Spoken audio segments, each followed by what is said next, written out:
This isn't going to be a particularly well thought out or intricate video, but I thought I'd just run you through some of the work I've been doing to try to figure out how to flip this throttle body and to get all the stuff to work out.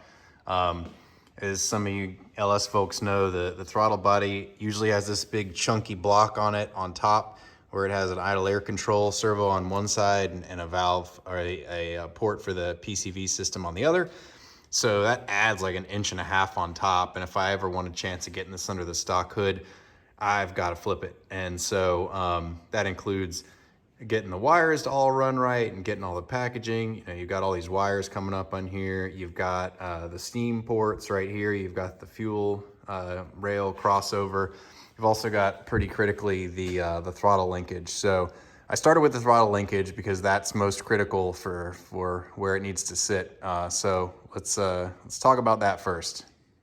And the first thing I did was to buy one of these cheap claptrap sort of throttle linkage setups, which sandwiches between the intake manifold and the throttle body. It kind of it slides right down in there. Now normally when it's on top, when it's right side up, this guy would sit up like this, and it only does anything, it makes your engine look ugly, and it also raises everything up pretty high.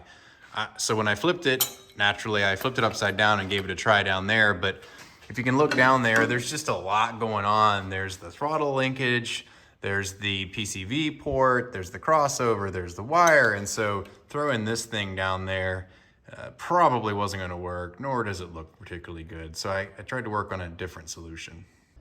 So I bought a Lokar LS1 EFI, kind of a universal throttle cable kit.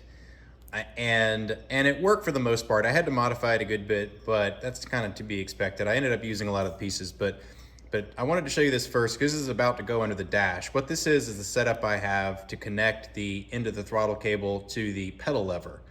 Now, in the kit they provided, they had a little U-shaped fitting like this, and I guess the pedal for a modern LS car has kind of a blade like that, and there's a pin that goes right there. And that would work fine, but on the old 73, it's actually a flat plate like that, and there's a hole in the middle. And so that U shape wasn't gonna work. And so what I was able to do is actually just take this fitting, which was from the Camaro earlier itself. It has this little kind of, sort of, almost like a body pin or something like that, that slides through the hole from the backside.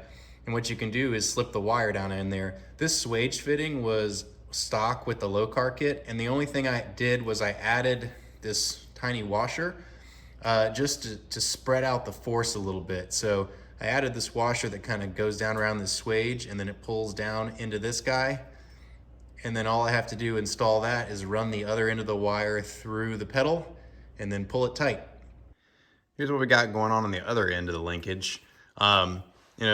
Normally on LS's, you would use this kind of grooved cam setup, and the cable would run from down here, in this case underneath, but normally on top, and run around.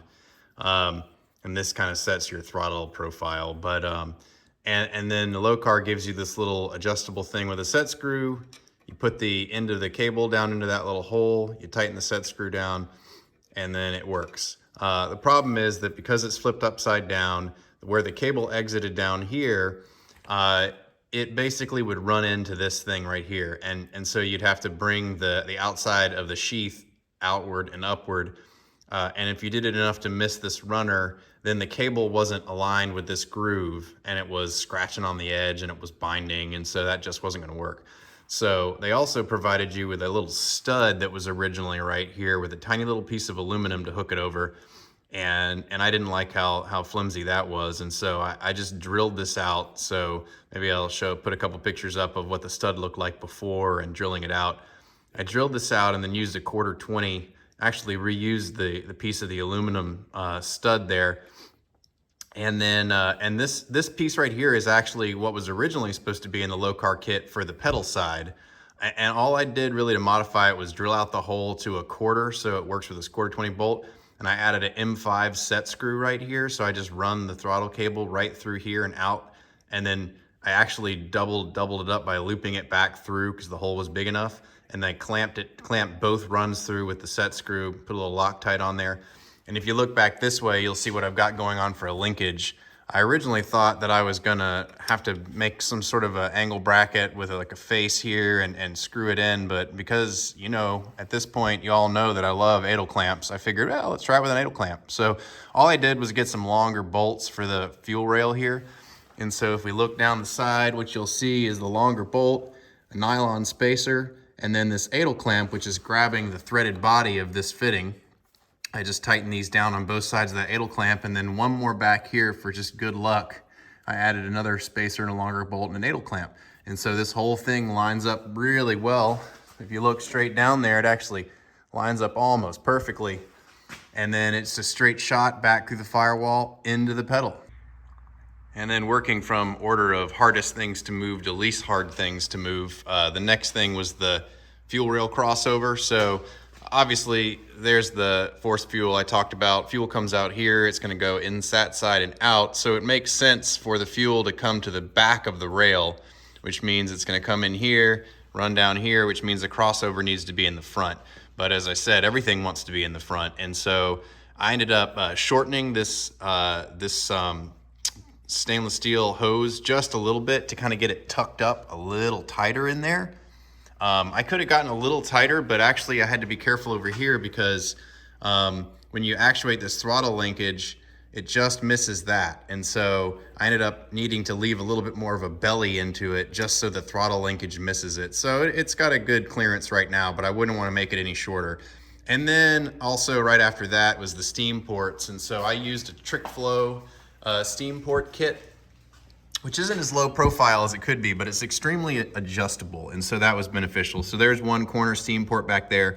It kind of loops forward around the oil pressure boss, which is right there. Comes up and then runs down. See if I can get around here.